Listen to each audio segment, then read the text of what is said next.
Pips, Happy Monday, ketemu sama aku Najmi Kolbia dan Aku Fena Karisa di Peri, percakapan penuh inspirasi.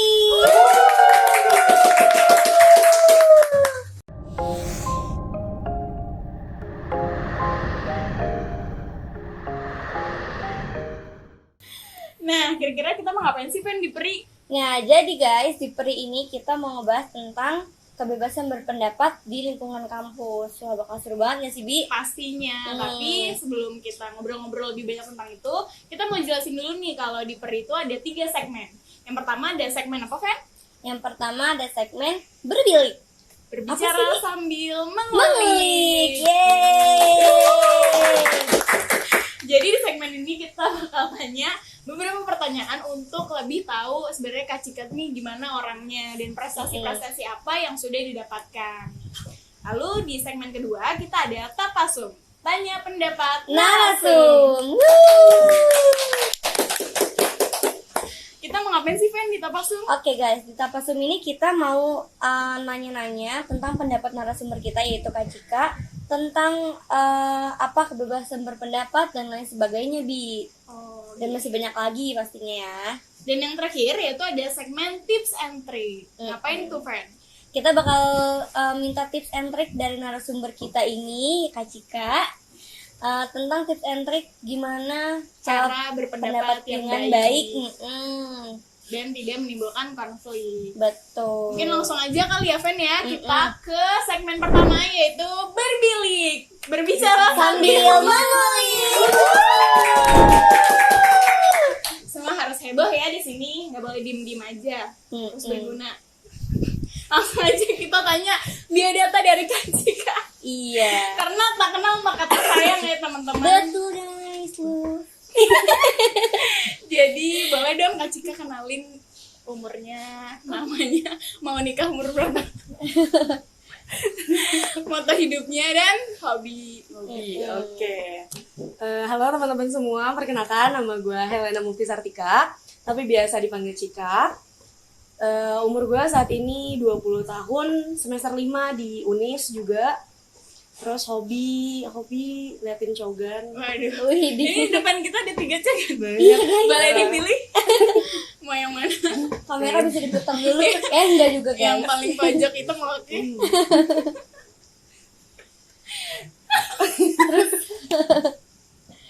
Ya mungkin itu cukup ya biodata dari Kak Cika. Terus kita juga mau tanya nih, Fen, prestasi apa sih yang udah Kak Cika raih? Prestasi yang terdekat lah ya, yang terdekat di kampus sendiri. Terakhir itu aku salah satu finalis di debat yang diadain sama Himanis, Himpunan Mahasiswa Administrasi Negara, sama sebagai juara 3 public speaking di Himiko. Jadi kita gak kaleng-kaleng nih narasumbernya nih, guys. Iya, bener, Sangat guys. qualified. Bener-bener jos gitu. Just gandas. Iya dong.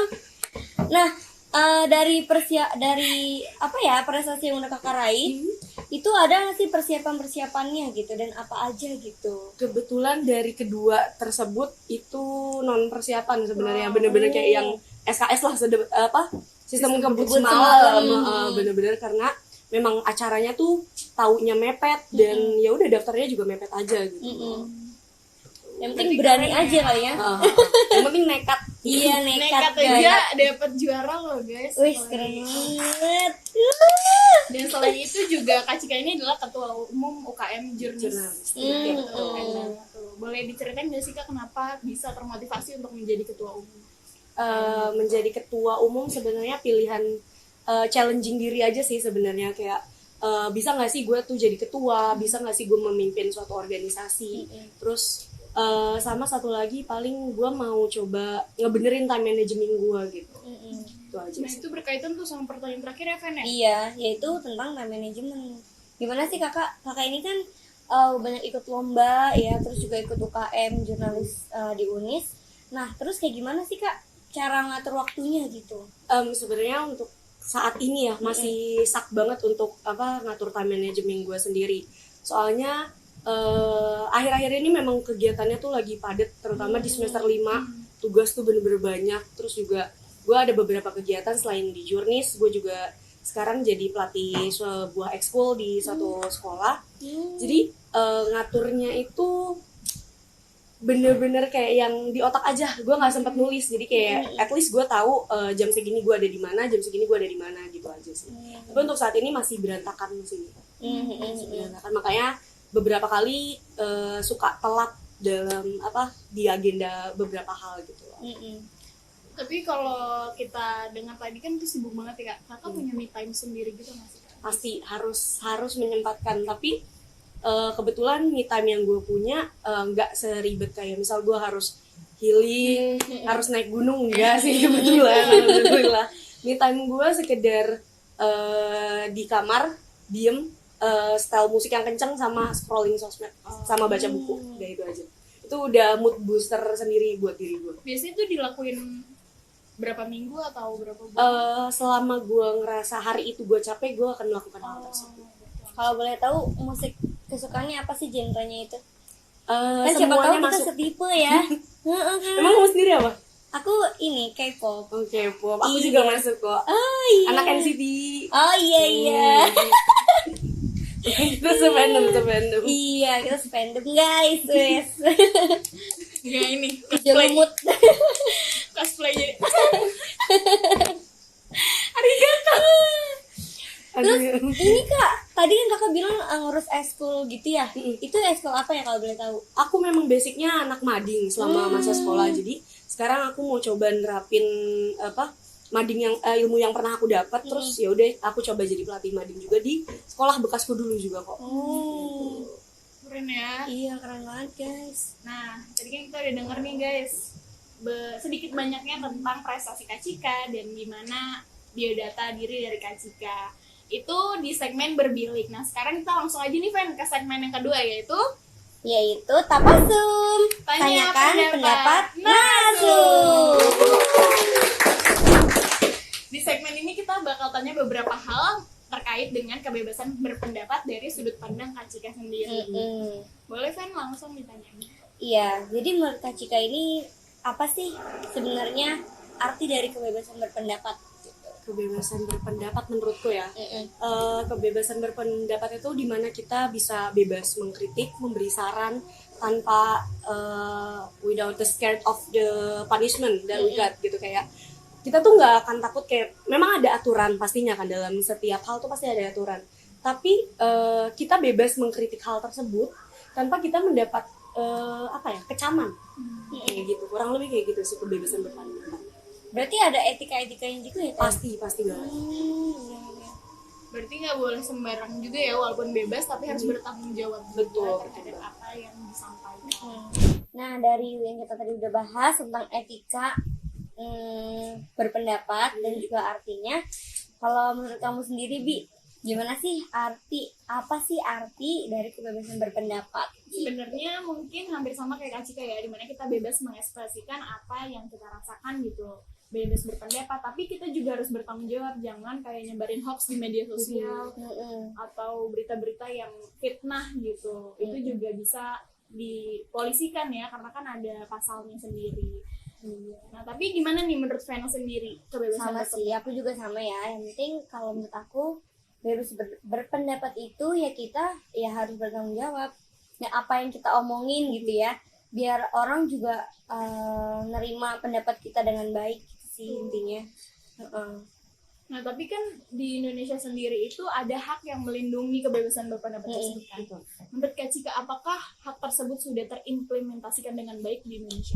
Menurutku sendiri untuk saat ini ya, kebebasan berpendapat itu untuk seluruh lapisan masyarakat mulai diterapkan. Tapi banyak beberapa hal juga yang kebebasan berpendapatnya itu masih dikekang. Kayak misal sekarang ada juga selain tadi yang dia sebutin, ada juga kan sekarang UU ITE yang dimana kadang kita udah komentar nih sebagai masyarakat awam. Tapi kan bisa juga orang-orang yang punya kekuasaan itu ngambil itu sebagai ini bukan saran atau itu bukan gitu apa-apa kan. gitu ya. Bukan siapa-siapa, terus diancamnya pakai UU ITE kayak gitu kan. Kakak tahu nggak sih Kak yang narasumber Arema itu kan mau diundang ke Mata Najwa, ternyata dia diculik. Itu juga termasuk dalam apa ya, kebebasannya dibatasi. Iya, betul. Kebebasan dibatasi, bener banget. Jadi ya yang penting kita harus bertanggung jawab aja sih sama apa yang kita keluarkan statementnya. Terus mungkin lanjut Fen. Oke, dari pertanyaan yang tadi, apa sih, apakah hak kebebasan berpendapat itu apa ya? Hak berekspresi itu ada dibatasinya nggak sih Kak? Hak berekspresi harusnya. Sebenarnya untuk dalam berekspresi manusia punya ekspresinya masing-masing kan. Terus pasti harusnya itu bisa sebebas-bebasnya dalam mengekspresikan suatu hal. Tapi kita juga tahu kalau misal kita hidup di suatu negara, kita pasti punya aturan, ya kan? Pasti ada aturan yang berlaku, pasti ada beberapa batasan yang harus kita tahu, even mungkin aturan tersebut tuh nggak tertulis. Tapi kita tahu batasan di mana kita punya etika, di mana kita harus menjunjung tinggi sopan santun kayak gitu kan. Nah, di situ pentingnya kebebasan berpendapat atau kebebasan berekspresi itu tetap harus kita jaga. Kayak gitu. Lalu kita kan dari tadi bahas kebebasan berpendapat, kebebasan berpendapat. Sebenarnya tujuannya apa menurut Kak Cika? Menurutku sendiri tujuan berekspresi atau berpendapat ya, kita bisa express our feelings. Kayak apa ya? Kadang tuh kita udah padet nih sama kegiatan kita sebagai apa ya? Sebagai kewajiban gitu kan. Kadang kita perlu express the feelings. Kayak misal ada orang yang memang kerjaannya tuh di kantor, di mainnya di depan laptop, di layar, tapi dia tuh punya hobi misal di graffiti kayak gitu. Itu kan suatu ini juga ya, kebebasan berpendapat. Jadi kan dia butuh media, misal mereka terbiasa di tembok kayak gitu kan, tapi kadang juga yang dia tuh padahal medianya tuh udah ada dan bebas aja sebenarnya. Tapi kayak gitu masih ada aturan-aturan yang kayak misal nggak dibolehin sama aparat yang kayak gitu kan. Itu bisa buat stres juga ya. Iya, padahal itu kan dia cuman dia nggak buat vandalisme loh, dia buat tuh malah memperindah gitu kan. Tapi yang kayak gitu malah dikekang, dibatasi. Tapi mungkin juga kalau kayak gitu ngegambar-gambarnya juga ada batasannya kali kayak kan ada yang kayak gitu anak-anak muda ngegambarnya yang aneh-aneh gitu. Contohnya apa tuh? Yang kayak nyelonong gitu dari CV, iya. Boleh Ya. tunjukin gambarnya? Ya enggak lagi. Jadi ya harus gambar-gambar yang penuh makna atau penuh arti kayak gitu ya. Mungkin kalau kayak gitu masih bisa dimaklumin kali ya. Dan tempatnya juga kali ya Bi. Iya. Nggak boleh sembarangan. Ya udah, kita lanjut nih ke pertanyaan terakhir yang umum, yaitu gimana sih pandangan Kak Cika terhadap hak kebebasan berpendapat di lingkungan kampus Uni sendiri. Tadi kan Kak Cika bilang ya kalau kakak ini kuliah di Unis. Nah, menurut kakak, apakah hak kebebasan berpendapat di Uni sudah teraplikasikan dengan baik? Untuk di kampus sendiri kayaknya belum ya. Belum ya. Banyak banget kayaknya. Kadang tuh kita mau kritik atau at least kita mau buat saran, tapi tuh kita nggak tahu kita tuh harus ngekritik, harus nyaraninnya tuh lewat mana sih, lewat apa sih gitu kan. Misal paling sepele kayak misal parkir, kenapa kita harus bayar 2.000 padahal kita udah ada udah bayar lah gitu kan ya gitunya. Kenapa kita harus bayar untuk kampus kita sendiri gitu kan? Padahal untuk kita juga nyari ilmu di situ juga gitu kan. Kenapa harus bayar di fasilitas yang seharusnya sudah disediakan. Terus balik lagi ke yang parkir, bukan cuma 2.000 aja yang dipermasalahkan. Kalau misal kita di situ ada tulisan, kalau nggak salah ya, di tiketnya tersebut itu ada tulisan kehilangan barang atau itu bukan menjadi tanggung jawab pengelola. Padahal kita ada bayar tiket kayak gitu kan. Ya itu kan memang untuk dijaga. Iya, betul. Ya kan, untuk itu tanggung jawabnya mereka untuk menjaga motor kita atau kendaraan kita gitu kan. Atau even helm dan tiket sendiri. Bahkan kalau tiketnya itu hilang katanya ada dendanya sendiri ya katanya. ya, kayak gitu. Kenapa kita harus denda dan bertanggung jawab sama hal yang udah kita limpahkan tanggung jawabnya ke mereka. yang udah menjadi tanggung jawabnya mereka. Kita bayar untuk apa gitu ya. Bener. Nah hal yang kayak gitu kan banyak tuh aku dengar dari teman-teman juga kan. Nah terus kita tuh harus ngekritiknya itu kemana sih Cik gitu. Kita harus kasih sarannya tuh kemana gitu kan. Berarti kayak gitu kan pengelolanya ada pengelola dong. Apakah kita harus lapor ke pengelolanya atau kita tuh ada wadahnya sendiri gitu. Tapi pernah ada yang mau komplain nggak? Waktu itu untuk hal tersebut pernah dikomplainin langsung karena waktu itu aku sebagai ketua pernah ada rapat ormawa kan, rapat ormawa dan beberapa orang tuh menyampaikan itu juga sekaligus karena di rapat itu diminta apa sih keluh kesahnya kalian sebagai mahasiswa, terutama sebagai ketua di sini gitu kan. Nah kita sampaikan hal-hal tersebut keluh kesahnya, cuman ya itu sekedar sambat ke mereka doang tanpa ada perubahan apa-apa kayak gitu. Dari mereka juga nggak ada pengaplikasinya ya berarti. Betul. Oke Kak Cika, dari pertanyaan yang sebelumnya tadi, apa sih yang bisa dilakuin oleh mahasiswa ketika kebebasan berpendapat mereka itu dibatasi?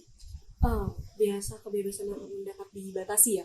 Biasanya sih yang ku tahu ya dari teman-teman mahasiswa juga, mereka tuh sambat sesama teman-temannya. Sampai itu tuh jadi suaranya tuh dari suara ke suara terus juga nanti didengar gitu loh. Sebenarnya juga setauku para petinggi di kampus juga sebenarnya tahu, tapi ya lewat suara-suara kayak gitu doang. Misal ada yang ngadu ke sini gitu kan. Jadi mereka cuman taunya itu sebagai kabar burung, padahal itu memang sebenarnya keresahan dari teman-teman mahasiswa kayak gitu. Tapi berarti demo juga masuk ya Kak? Masuk. Nah biasanya ya yang menjadi cikal bakal kenapa mahasiswa melakukan demo atau aksi, karena mereka nggak punya wadah untuk berpendapat, atau mereka merasa udah berpendapat nih, udah kasih saran, udah kasih kritik, tapi kok nggak didengar ya kayak gitu. Jadi ya lewat aksi tersebut lah biar kayak yang nunjukin adanya eksistensi mahasiswa ini, eksistensi dari keresahan yang mahasiswa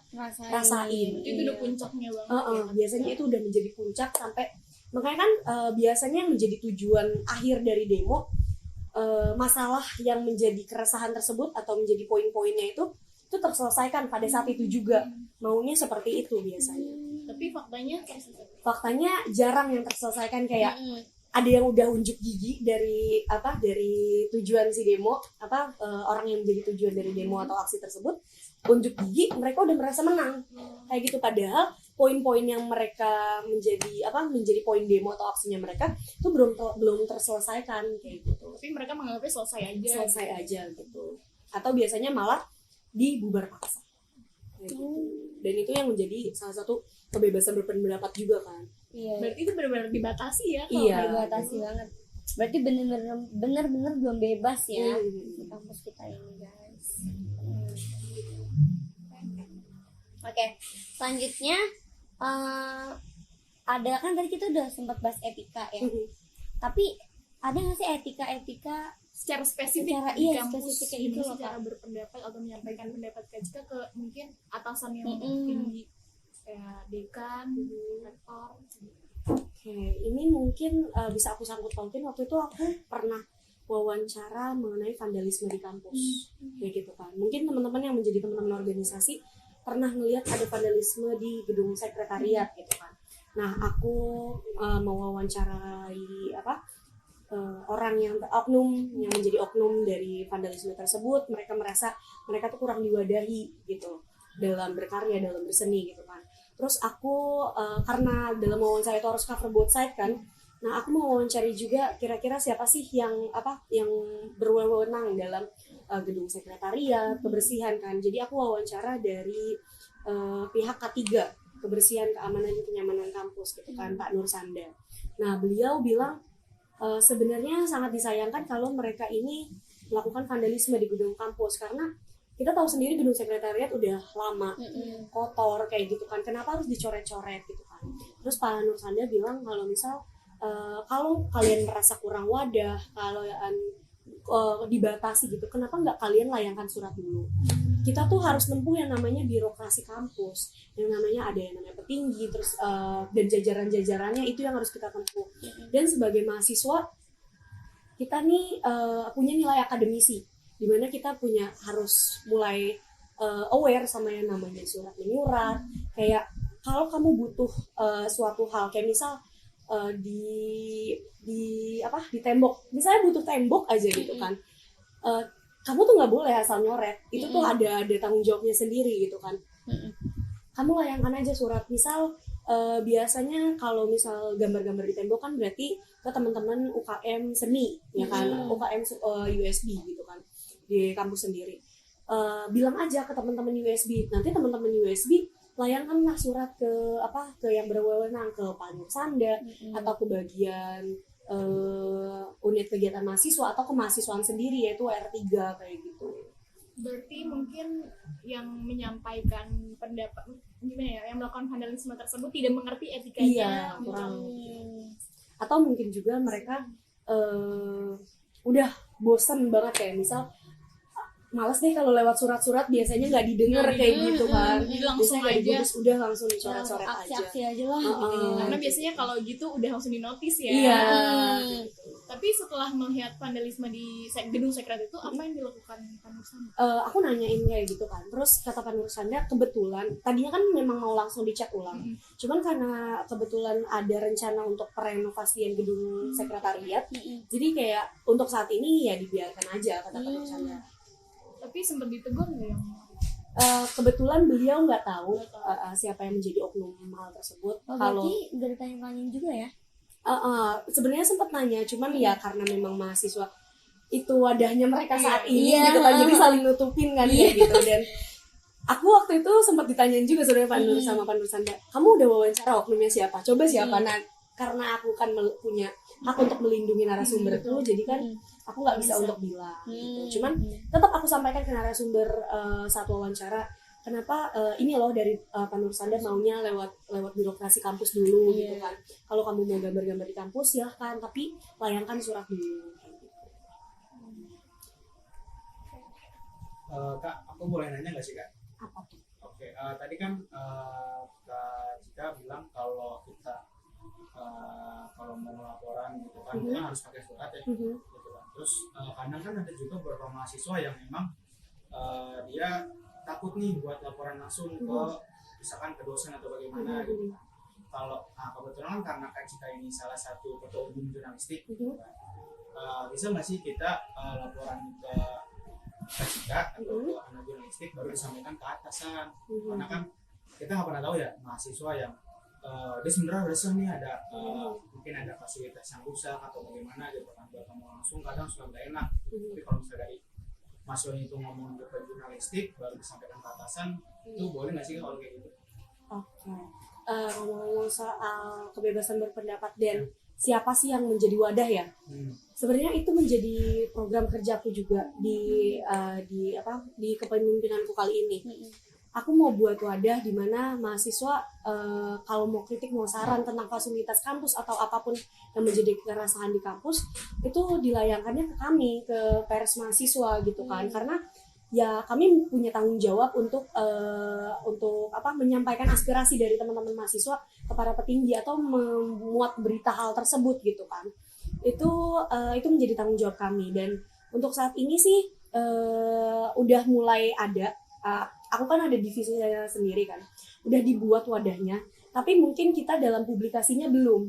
Publikasinya kita belum sampai karena kita juga masih ada ketakutan sendiri jujur ya sebagai mahasiswa gitu kan. Kayak ya takut lah untuk di DO atau kayak gimana gitu kan. Ada ketakutan sendiri, dan terlebih sebenarnya ada problem yang harus diselesaikan dulu di organisasi di kampus sendiri gitu. Jadi aku belum siap, jujur aku belum siap untuk melayangkan wadah itu. Tapi sebisa mungkin, dan makasih juga sarannya, mungkin publikasinya akan kita percepat lagi.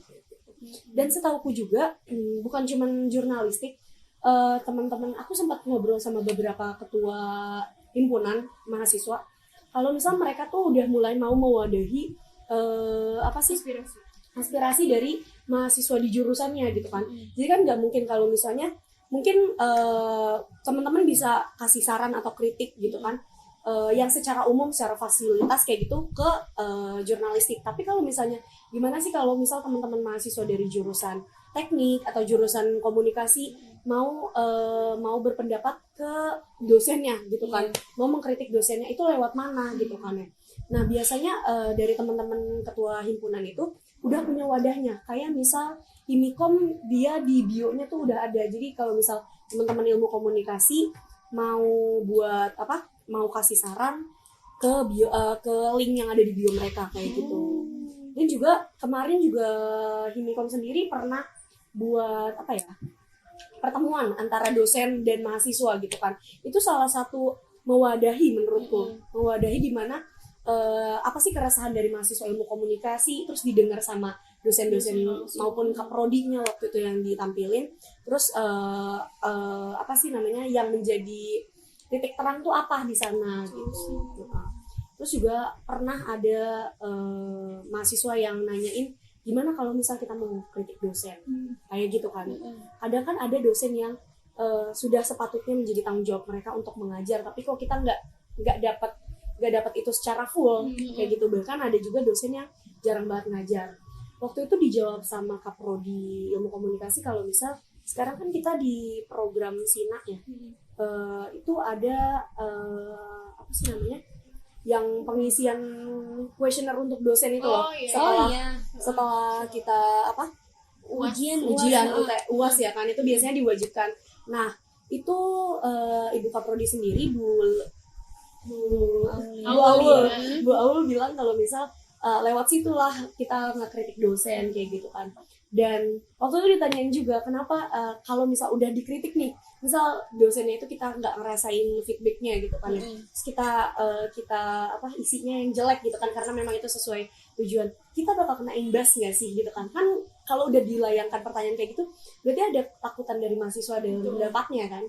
Nah Bu Aul bilang kalau misal semua pengisian tersebut itu akan terlihat anonim oleh dosen yang mengajar kayak gitu kan. Tapi dosen yang mendapatkan penilaian buruk tersebut akan dievaluasi oleh pihak kampus. Langsung kayak gitu. Berarti ternyata banyak ya resikonya ketika pendapat kita nggak sesuai dengan pihak kampus, di DO dan lain sebagainya. Nah akhirnya kita sampai di segmen terakhir, yaitu segmen tips and trick. Kalau tadi kita udah bahas sesuatu yang tegang ya, terkait dengan kampus, kebebasan berpendapat dan lain sebagainya. Sekarang kita tanya-tanya kasihkan nih tentang gimana sih cara berpendapat yang baik. Boleh langsung aja ya Kak, boleh nggak dijelasin ke kita gimana sih cara menyampaikan pendapat yang baik? Cara menyampaikan pendapat yang baik. Pertama kita tahu dulu platform di mana kita berpendapat tersebut. Misal kita berpendapatnya di sosial media, berarti gunakanlah bahasa yang baik. Meskipun itu berbentuk kritik ya. Biasanya kritik kan pasti bahasanya pedes gitu segala macam kan. Tapi tetap layangkan dengan bahasa yang sopan. Terus mungkin pakai etika gimana. Mohon maaf sebelumnya kalau misal kita tidak boleh berpendapat kayak gitu segala macam. Tetap pakai etika dan sopan santun yang baik. Tata bahasa yang baik. Karena harus bisa dibedakan juga ya kritik sama menghina. Menghina betul banget. Banyak menggunakan bahasa kasar itu jatuhnya bukan kritik tapi menghina. Jadi gunakanlah bahasa yang sopan ketika kalian ingin berpendapat dengan baik dan benar. Iya tips, benar banget. Nah selanjutnya gimana sih caranya biar pendapat kita tuh mudah diterima sama orang lain gitu Kak? Oke. Salah satunya tadi pakai bahasa yang baik. Biasanya kan kalau misalnya kita berpendapatnya di sosial media gitu kan, biasanya kalau yang pakai bahasanya baik kayaknya adem aja gitu. Bacanya kita adem aja kan. Misal kita nih yang nerima pendapat tersebut, adem bacanya gitu kan. Oh iya, gue harusnya tuh kayak gini loh, ya kan. Ini bisa gue terima dibanding kayak misal pakai bahasa yang kasar kayak yang pakai gunjingan atau ngata-ngatain, itu tuh kayak yang males langsung report atau segala macam kayak gitu kan. Karena kalau kritiknya dengan bahasa yang sopan itu jadi mengingatkan mengingatkan. Jatuhnya malah jadi saran juga kan. Iya, jadi saran juga, benar guys. Nah, tapi kan kadang nih ya Kak, kita udah menggunakan dengan bahasa yang baik, tapi kita kan nggak bisa ya kontrol perasaan orang lain, kadang dia juga tersinggung. Nah, gimana sih sikap kita gitu, apa yang harus kita lakukan ketika kita sudah menyampaikan dengan baik, ternyata dia tersinggung, tetap tersinggung. Oke. Biasanya sih menurutku kalau misalnya dianya udah kita mengingatkan secara baik tapi beliau tetap tersinggung gitu kan sama apa yang kita sampaikan gitu kan. Kalau udah kayak gitu menurutku biasanya udah stop aja kayak gitu kan.